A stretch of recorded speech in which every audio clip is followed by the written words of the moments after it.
कहानी की शुरू होते ही हम डेविड नाम के एक आदमी को कार ड्राइव करते हुए देखते हैं। शहर में हर तरफ बर्फ फैली थी और इस बर्फीले तूफान में गवर्नमेंट ने किसी को भी बाहर सड़क पे निकलने से मना किया था। खैर डेविड अब एक रेस्टोरेंट में आकर रुकता है जिसकी ओनर है एना। एना के होटल भी ज्यादा रश नहीं है क्योंकि इस तूफान में ज्यादा लोग घर से बाहर निकलना अवॉइड ही करते हैं, इसलिए होटल स्टाफ भी एना का छुट्टी पर था। एना खुद भी यहाँ से जाने ही वाली थी लेकिन डेविड को देखकर रुक गई। वो डेविड को ऑर्डर ला कर देती है और इस दौरान हम नोटिस करते हैं कि वो काफी घबराई हुई है। उसे बार बार किसी की कॉल्स आ रही है। एकदम से उसकी नजर खिड़की के बाहर जाती है। वहाँ एक कार रुकी थी जिसे देखकर एना और भी डर गई थी। यानी कॉल्स करने वाला अब यहाँ तक पहुँच गया था। ये आदमी होटल के अंदर आते ही एना के साथ जोर जबरदस्ती करना शुरू कर देता है क्योंकि उसे अपनी बेटी से मिलना है और एना उसकी एक्स वाइफ है। यह आदमी क्योंकि ड्रग एडिक्ट था इसलिए कोर्ट ने उसे अपनी बेटी से मिलने से मना किया हुआ था।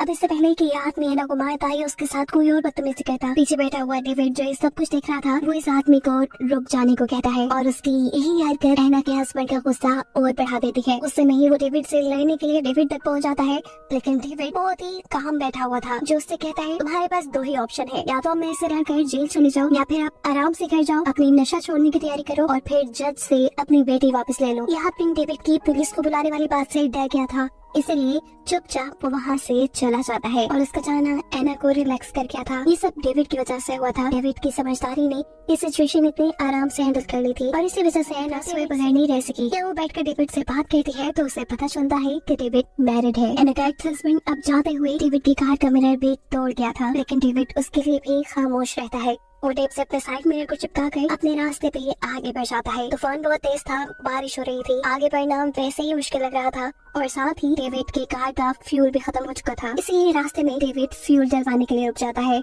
और इसी दौरान यहाँ से गुजरता है एना का एक्स हस्बैंड। उसे पहले ही डेविड पे गुस्सा था, वो अपना सारा गुस्सा यहाँ डेविड पे निकालना चाहता था लेकिन इससे पहले कि वो अपना प्लान अंजाम दे देता एक पुलिस कार इसी फ्यूल स्टेशन पे आकर रुक जाती है। डेविड जैसे ही फ्यूल भरवा कर आगे की तरफ बढ़ता है एना का एक्स हस्बैंड भी अब उनकी कार का लगातार पीछा कर रखा था और ये चीज डेविड ने नोटिस कर ली थी। डेविड जानता था ये वही आदमी है जिससे उसने होटल में पंगा लिया है और अब नुकसान पहुँचाए बगैर तो ये जाएगा नहीं। अपने आप को बचाने के लिए वो स्पीड तेज कर लेता है। उस आदमी से काफी दूर आने के बाद डेविड रोड की साइड पे अपनी गाड़ी लगाकर ऑफ कर देता है ताकि रात के अंधेरे में उस आदमी को डेविड की गाड़ी दिखे ही न। उसका यह प्लान वर्क भी कर चुका था। वो आदमी डेविड की कार के पास से गुजर जाता है पर उसे कार नहीं नजर आती। डेविड को डर था कि वो आदमी कहीं दोबारा इसका पीछा न करने लग जाए। से छुपने के लिए वो यही जंगल से निकलती हुई एक छोटी सी सड़क पर चढ़ जाता है। ये सड़क बहुत ही ज्यादा स्लिपरी थी, सुनसान इलाका था, डेविड को ज्यादा कुछ नजर भी नहीं आ रहा था और इसी स्लिपरीपन की वजह से डेविड की कार का एक्सीडेंट हो जाता है। वो कार स्लिप होकर साइड पे गिर जाती है। डेविड ने काफी कोशिश की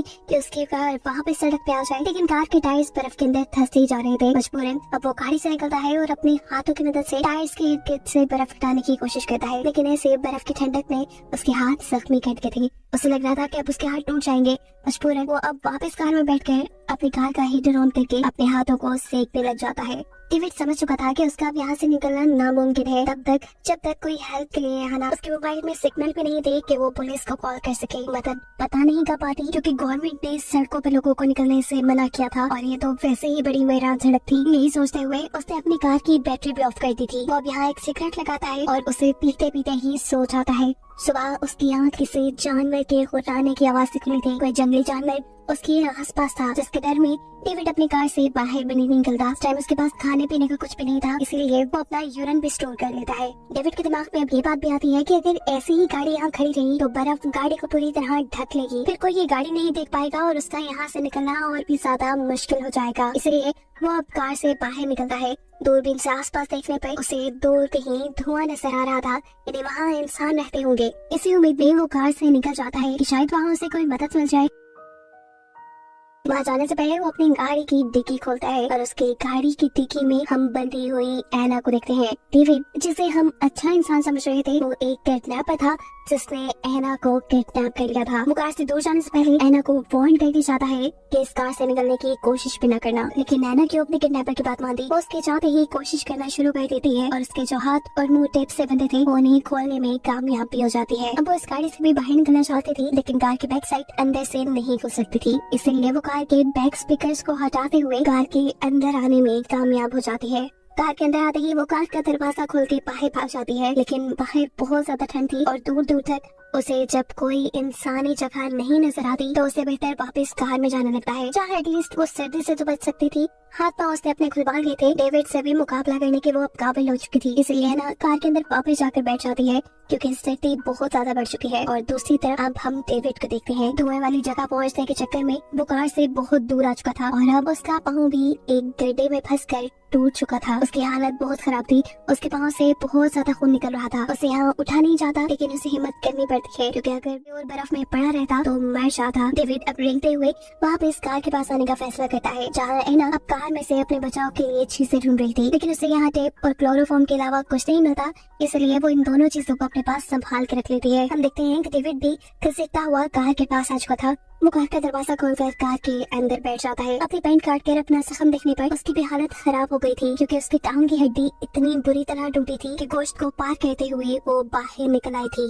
दर्द में वो बहुत बुरी तरह चिल्ला रहा था। उसने अपने पास पड़ी एक वायर को अपनी टांग के ऊपर की तरफ बांध लिया ताकि ज्यादा ब्लीडिंग न हो। अपना दर्द थोड़ा कम करने के लिए वो यहाँ जैसे ही हीटर ऑन करता है तो उसे पता चल जाता है कि उसकी कार में छेड़छाड़ की गई थी। वो समझ गया था कि एना के अलावा तो यहाँ कोई हो ही नहीं सकता। इससे पहले कि वो अपना चाकू उठाकर पीछे एना के ऊपर वार करता, एना उसे ही अचानक से क्लोरोफॉर्म सुखाकर बेहोश कर देती है। बेहोशी में ही उसने एक ख्वाब देखा जहाँ वो इसी बर्फ सामने उसके मरा हुआ जानवर है और उसके दोनों हाथों पे खून लगा है। ये ख्वाब देखते ही वो डर कर उठ जाता है। होश में आने पर वो देखता है कि एना ने उसके हाथ स्टीयरिंग से बांध दिए थे और उसके गर्दन को सीट से। एना उससे सवाल करती है कि तुम मुझे यहाँ कहाँ ले आए हो और मेरा फोन कहाँ है। जवाब में डेविड बताता है कि तुम्हारा फोन मैंने फेंक दिया था और हम इस टाइम कहाँ हैं ये मुझे भी याद नहीं क्योंकि मैं रास्ता भटक गया था। एना से कहती है जो भी है अब तक मेरी मॉम ने पुलिस को कॉल कर दी होगी, पर डेविड बताता है ऐसा नहीं किया होगा क्योंकि तुम्हारा फोन फेंकने से पहले मैंने तुम्हारी मॉम को मैसेज कर दिया था कि तुम अपने एक्स हस्बैंड के साथ हो। और ये सुनकर एना बिल्कुल शॉक हो गई। एना उसका वॉलेट और फोन नहीं लेती है, लेकिन उसके फोन में भी सिग्नल नहीं थे। यहाँ डेविड उससे कहता है बेशक मैं तुम्हारी कैद में हूँ, लेकिन फिलहाल हम दोनों मुश्किल में हैं और हम दोनों के पास जिंदा रहने के लिए सिर्फ एक ही कार ही सोर्स है, इसलिए हमें इसका इस्तेमाल देखभाल कर करना चाहिए। एना उसकी बात मानते हुए कार का हीटर बंद कर देती है ताकि कार की बैटरी खत्म न हो जाए। इसके बाद वो डेविड का फोल्डर चेक करती है जहाँ पे बहुत सारी फेक आईडीज थी, जिसका साफ मतलब था कि डेविड एक फ्रॉड आदमी है, पर कभी वो एक जगह टिक कर नहीं रहता। एना बहुत ज्यादा थकी हुई थी, उसे नींद भी आई, इसलिए वो डेविड की कार में रखी हुई बच्चों वाली सीट को उठाकर कार से बाहर फेंक देती है ताकि वो यहाँ आराम से सो सके। लेकिन डेविड के होते हुए आराम से कैसे सो सकती थी, इसीलिए सोने से पहले वो डेविड को भी क्लोरोफॉर्म सुखाकर बेहोश कर चुकी थी। इस मरतबा भी बेहोशी में डेविड वही ख्वाब देखता है जो उसने पहले देखा था। इस बर्फीली जगह पे एक मरा हुआ जानवर जिसका खून डेविड के हाथों पे लगा था। डर के मारे इस मरतबा भी डेविड होश में आ जाता है, लेकिन होश में आते ही वो देखता है कि एना पहले से ही जाग चुकी थी और डर के फौरन बाद एना को भी वॉशरूम जाने की जरूरत पड़ी थी, इसीलिए वो गाड़ी से बाहर निकल जाती है। और ये मौके का फायदा उठाते हुए डेविड अपनी गाड़ी को पूरी तरह लॉक कर देता है ताकि एना बाहर ही फंस जाए। उसकी इस हरकत से एना झुंझला चुकी थी, उसे बहुत ज्यादा गुस्सा आ गया था। अगर उसे जिंदा रहना था तो वो गाड़ी के अंदर ही रह सकती थी,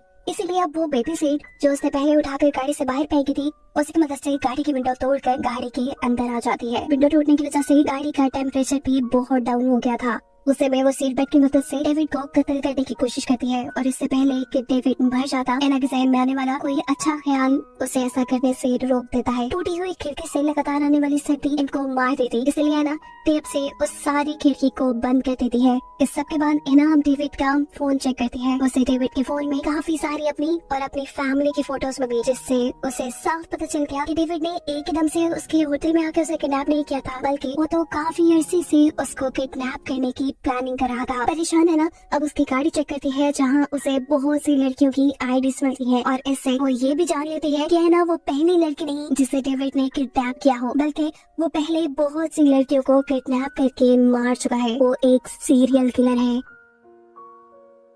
झुंझला के एना डेविड से सवाल करती है तुम इतनी सारी लड़कियों को कैसे मारते हो और आज तक कितनी लड़कियों को मारा है। जवाब में डेविड कहता है याद नहीं, या वो एना को अपनी पहली किलिंग की स्टोरी सुनाना शुरू करता है। सबसे पहली लड़की को बेवकूफ बनाकर मारने के लिए उसने पूरी प्लानिंग की थी। उसने अपना हुलिया शरीफ बना लिया, अपने हाथ में एक अंगूठी पहन ली जिससे वो मैरिड लगे और अपनी गाड़ी की बैक साइड पे एक बच्चों वाली सीट रख ली जिससे ये फील हो कि वो एक फैमिली वाला है। और ऐसे किसी काम में इन्वॉल्व नहीं हो सकता। घंटों से कोई गाड़ी चलाने के बाद उसे एक लड़की मिली जिसे लिफ्ट चाहिए थी। डेविड बताता है मैंने उसे गाड़ी में बिठा लिया। पहले तो सब नॉर्मल चल रहा था, वो मेरे से फ्रैंक हो चुकी थी, लेकिन आहिस्ता आहिस्ता फिर मेरी बातें उसे डराने लगी। वो पुलिस को कॉल ही करने वाली थी, लेकिन उससे पहले ही मैंने उसे पकड़कर चाकू से मार डाला। डेविड बताता है वो मेरा पहला मर्डर था और उसके बाद मैंने अनगिनत मर्डर किए, जिनमें से कुछ तो अभी तक मुझे याद भी नहीं। उसकी बातें एना को डरा रही थी, इसलिए एना उसके मुंह पर टेप लगा देती है। डेविड सो जाता है और एना भी यहाँ सोने की कोशिश करती है, लेकिन अचानक से उनकी कार के ऊपर कोई हमला कर देता है। ऐसा लग रहा था कि कोई जंगली जानवर है, लेकिन जब वो क्रिएचर उनकी कार के फ्रंट मिरर पे हाथ मारती है, तब जाकर इन्हें पता चलता है कि वो क्रिएचर कोई इंसान है या इंसान जैसी है। इससे पहले कि ये क्रिएचर इनकी गाड़ी तोड़कर इन्हें मार देता, एना जल्दी से कार स्टार्ट करती है